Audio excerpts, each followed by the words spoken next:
What is up, guys? Sophie here, and I am back with another topic. If you are new, then don't forget to subscribe and don't forget to hit the notification bell so you can stay updated on all of my content. And also don't forget to check the description box because I always put a lot of stuff in there, specifically my Christian manifestation guide, which you may be interested in because what we're going to be talking about today is manifestation and law of attraction, a sin when it comes to Christians. So I actually have 2 blog posts on this that I'm going to link down below that are pretty popular, and I didn't realize how much of a divide that there was within the Christian community about the laws of attraction.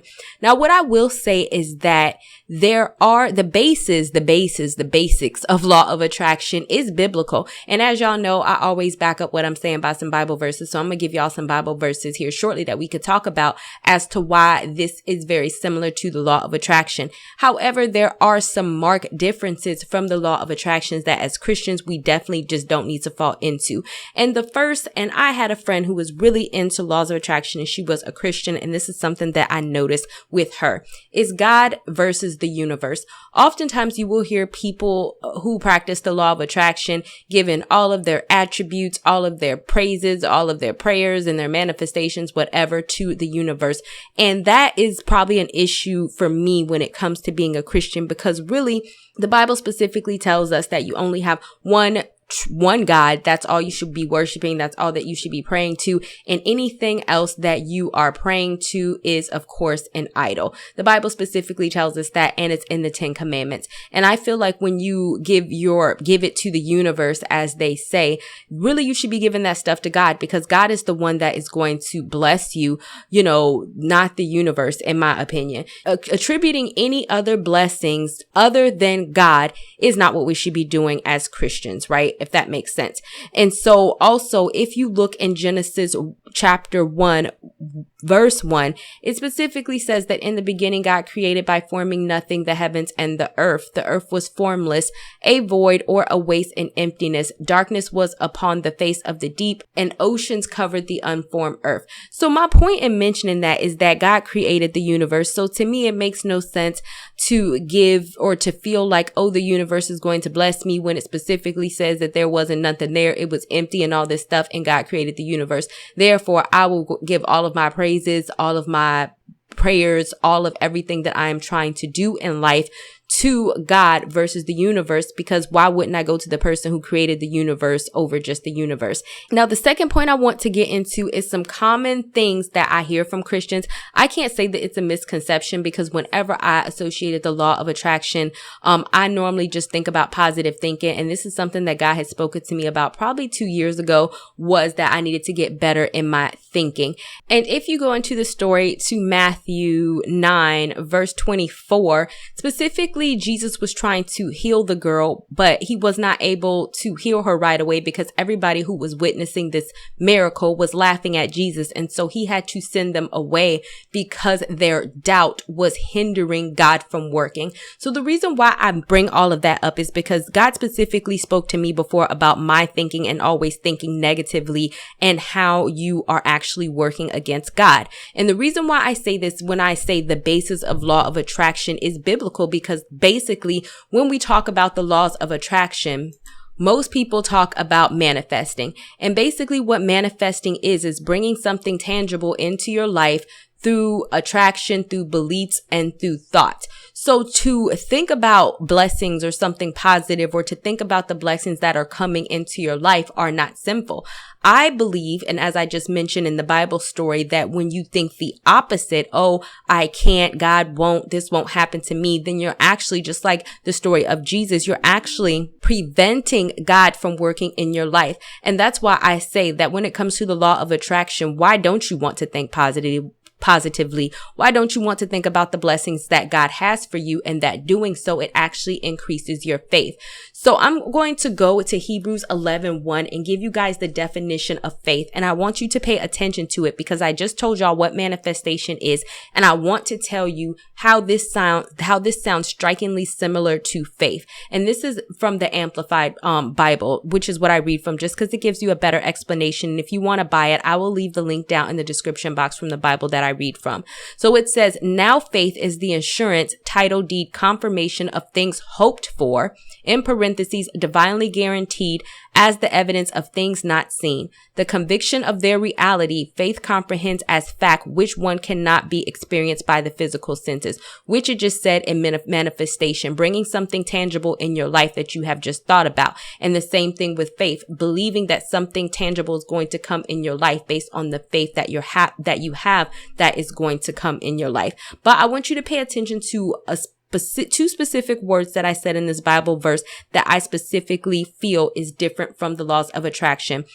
And I'll leave in my video down below about learning how to call things into existence, because this is something that I specifically said that some people had an issue with, because the laws of attraction teaches us that, hey, if we sit and we think about it long enough and we believe it hard enough, then yes, it's going to happen. However, the Bible verse says divinely guaranteed. The thing about it is that when you are manifesting or having faith, as I like to call it, you need to be having faith in the things that God is telling you to have faith in. And we know that God is wants to give us good stuff, because that's what God does as our Father. So if you are having faith, and I always give this example that tomorrow or the next drawing, you are going to win the Mega Millions, and you have faith for an entire 5 years, and you consistently play the Mega Millions and you don't win, you can't say that, oh, faith didn't work for me, because at the end of the day, you did not confirm with God that he wanted you to win the Mega Millions, because winning the Mega Millions might, make you materialistic. It might make you superficial. God may want to make you a millionaire, but he may want you to work for it instead.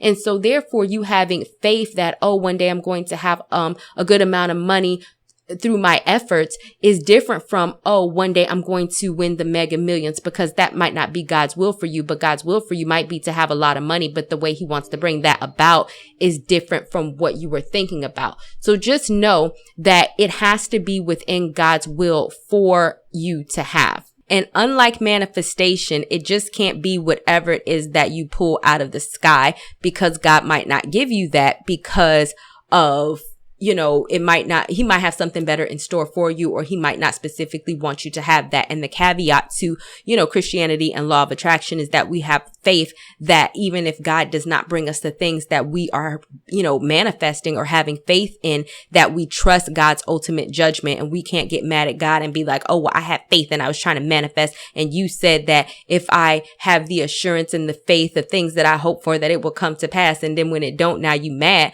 You can't necessarily do that, because because that's the aspect of Christianity. You have to have trust that whatever God's answer is in that specific moment is his answer, and that he knows best. Okay, so the next that I am going to get into stuff that I have heard in regards to who you're listening to with the laws of attraction. Now, I'm not sure if that's making sense, but I hope it makes sense. So one of the comments that I got on my blog was that when I talked about the law of attraction and Christianity, was that they were like, okay, what you're saying is making sense, but one thing that I don't understand is the spirit guides and the spells and all this other type of stuff. But like I said before, I don't know about spirit guides and all that stuff. Where I get my information from is the Holy Spirit. And that is where you should be getting your information from. And why is because the Holy Spirit is God's spirit come to dwell in us to give us direction for our life. And that is the one who's going to deliver the blessings.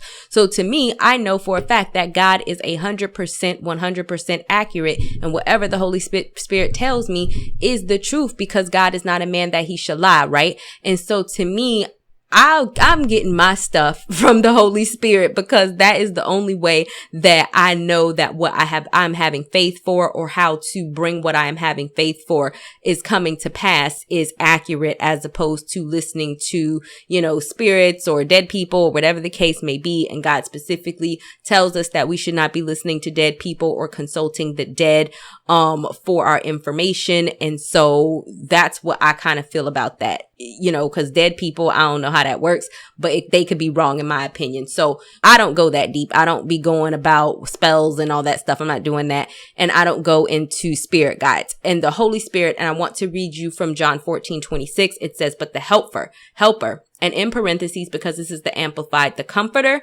the advocate, the intercessor, the counselor, the strengthener, and the standby, the Holy Spirit, whom the Father will send in my name, in my place. And this was Jesus talking in the Bible to represent me and act on my behalf. He will teach you all things and he will help you remember everything that I told you. So that is where our help comes from as Christians. The Holy Spirit is able to intervene, is able to orchestrate everything around you to ensure that what you are having faith for is coming to pass, is able to tell you what is going on while you're waiting for your blessings to come to pass, and even is able to comfort you as you are waiting for whatever you are attempting to quote unquote manifest is coming to pass. That is who you should be putting your trust in.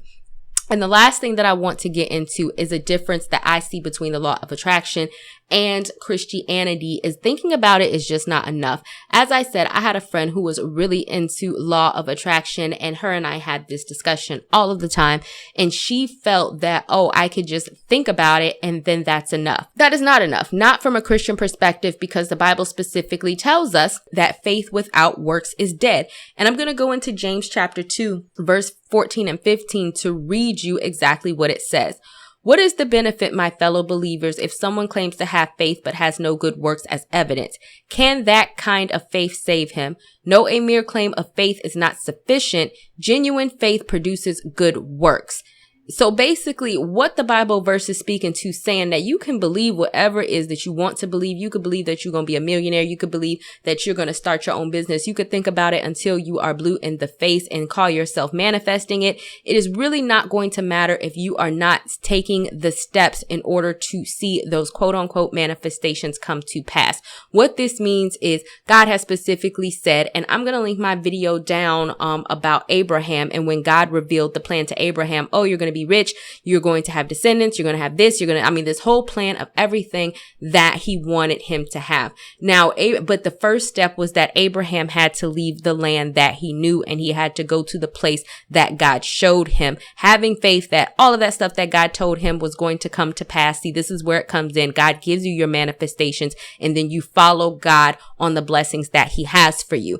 But imagine if Abraham did not do what God told him to do. He stayed in that same exact place where God specifically told him that he didn't need to be. Then ultimately you are now compromising your manifestations, because you have to have works behind what you are having faith in. You need to put in work for that business that God wanted you to have, for that money that God wanted you to earn. You have to do the little acts that the Holy Spirit, because that's what we were just talking about. Oh, if he told you to move here, to quit this job, to start somewhere else, to, go work here, or whatever he is telling you, you have to do those works first in order to get those manifestations, because it's a trust thing, right? God is like, okay, if you don't trust me and you're not listening enough to me to do the works that I'm telling you, because we do works based on the faith that we have. Like when I first started this whole blogging thing and business thing, I did it based on the faith, based on the fact that God told me to do it.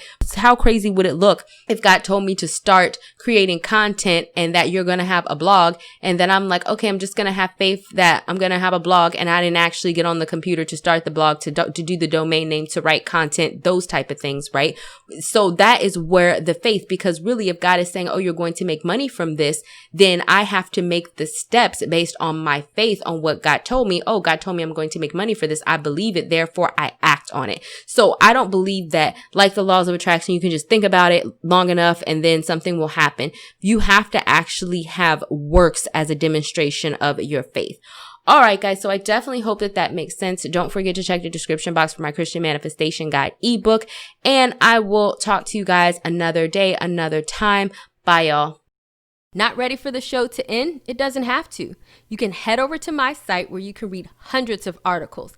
And also you can feel free to shop my store where I have all of my products for sale. And last but not least, for even more video content, feel free to visit my YouTube channel where I talk about a wide array of content. Thank you guys so much for tuning in, and until next time, stay blessed.